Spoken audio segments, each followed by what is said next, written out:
There is something genuinely fascinating about the idea that a country's capital is not always the city that actually holds the most historical and cultural weight. Most people outside Japan think of Tokyo as the obvious center of everything, the biggest city, the most recognizable skyline, the place that appears in every travel documentary and every piece of international news coverage about Japan. And in terms of modern government and population, that is accurate. Tokyo is the capital of Japan today. But the story of how Japan's capital moved, why it moved, and what the people in those older capital cities still think about it, that is a much more layered and interesting story than most outsiders ever hear about, and it is one I started piecing together through years of conversations with my Japanese students. Let me give some background for anyone who is not familiar with Japanese history because this context matters. Japan has had more than one capital city throughout its long history. The city of Nara, located in central Japan, is considered one of the earliest established capitals, serving as the seat of government in the 8th century. It was a period when Japan was building its imperial institutions and drawing heavily from Chinese culture and governance models. Nara was followed by Kyoto, which became the imperial capital around the late 8th century and remained the official home of the Japanese emperor for over 1,000 years. That is not a small detail. Over 1,000 years. Kyoto was the cultural, political, and spiritual heart of Japan for an extraordinarily long time, and the weight of that history is something you can still feel when you walk through the city today. In the temples, the architecture, the craftsmanship, and the way people there speak about their city with a particular kind of quiet pride.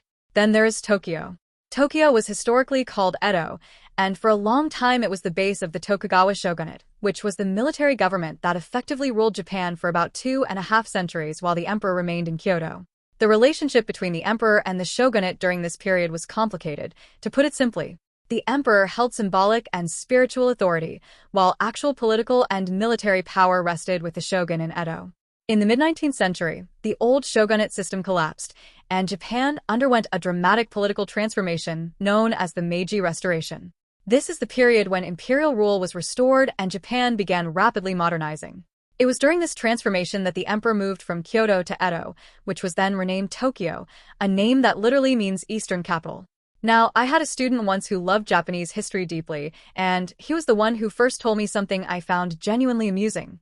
He said that technically, the emperor moving to Tokyo was framed at the time not as a permanent relocation of the capital, but more like an extended visit. Not officially a move. Just the emperor going east for a while. And because that framing was never fully corrected or officially superseded with a clear legal declaration making Tokyo the capital, there are people, particularly in Kyoto, who will tell you with complete seriousness that Kyoto is still the real capital of Japan. Or, at the very minimum, that the question of the capital was never fully resolved in the way most people assume. When I first heard this, I thought it was a joke. But the more I looked into it, the more I realized it was a real historical nuance that people in Kyoto genuinely feel. And honestly, I find that kind of fascinating because it says something about identity and belonging that goes beyond geography. For people in Kyoto, the city is not just a place they happen to live.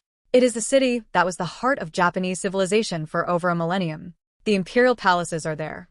The old aristocratic families are there.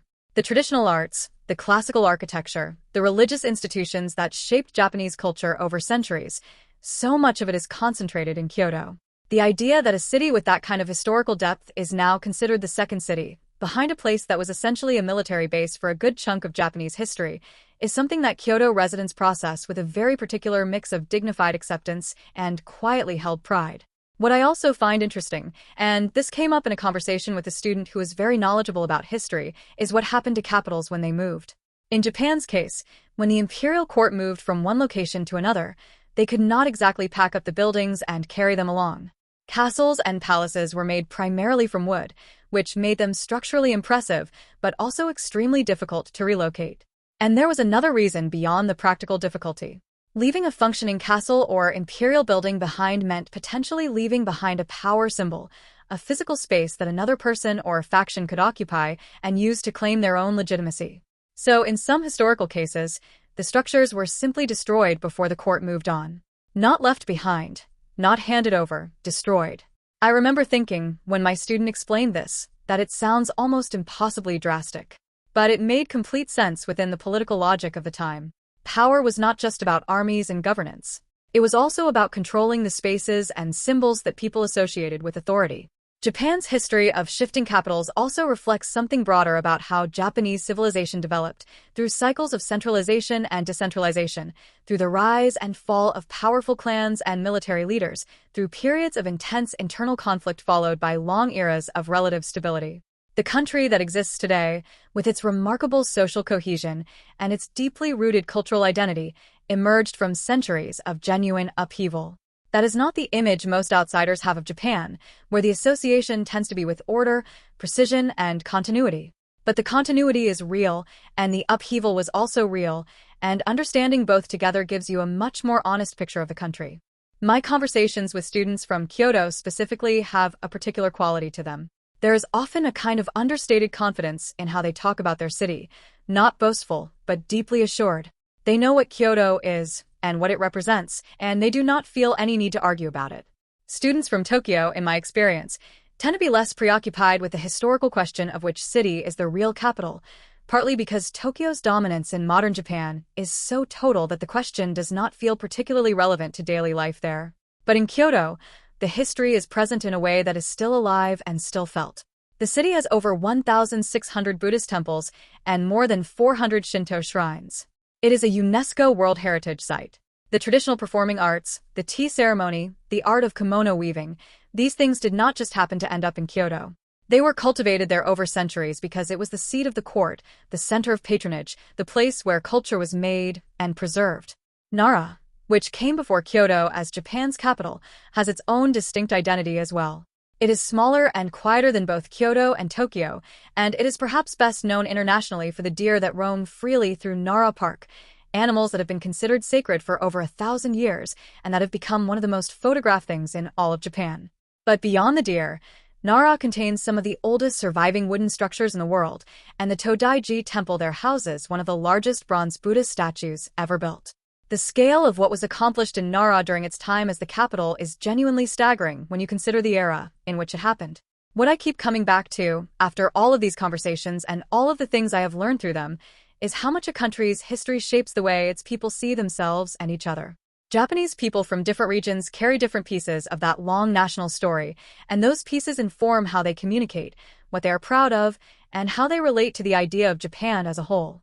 Learning Japanese history through conversations with the people who live inside it, rather than through textbooks written from the outside, is one of the unexpected gifts of the work I do. I am not a historian. I am just someone who asks a lot of questions and pays attention to the answers. Thanks for watching. If you found this helpful, subscribe to help me hit my 2,000 video goal.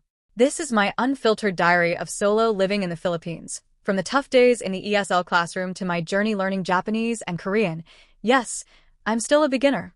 If you'd like to support my work and my retirement fund, check out the Buy a Treat for My Pets link in the description. Make sure you're subscribed so you don't miss the next update. Thanks for being part of the journey. See you then.